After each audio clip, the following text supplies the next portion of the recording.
Bar. Pwede ba ito mo? Nakatulog ka ba? Parang alas 8 na nakatulog ka. Hindi ah.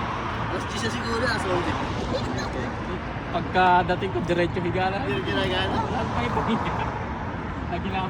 Kahit ba pa? Pwede na ako. Anong oras yun? Alas 4? Eh, alas 10 na. Alas 10 na tayo lang nakauwi. Pinasal pa ito. Nagpasyal-pasyal na kayo. Natulog ako, tumawag eh. Nandiyan na lang sa baba eh. Kaya ang kasama. Kahabunan. Eh, sabi niya kasi, may na. Di pa daw. Saka, butan ako dyan. Eh, sakto, mamamalengke daw siya. Eh, kala ko. Biktima ka na naman. Tulog na ako eh, tumawag. Nasa baba na raw siya. Sinabi. Natutulog na ako eh. Kasama Minsan, tuloy ako. ano? Bumila ko lang, oo.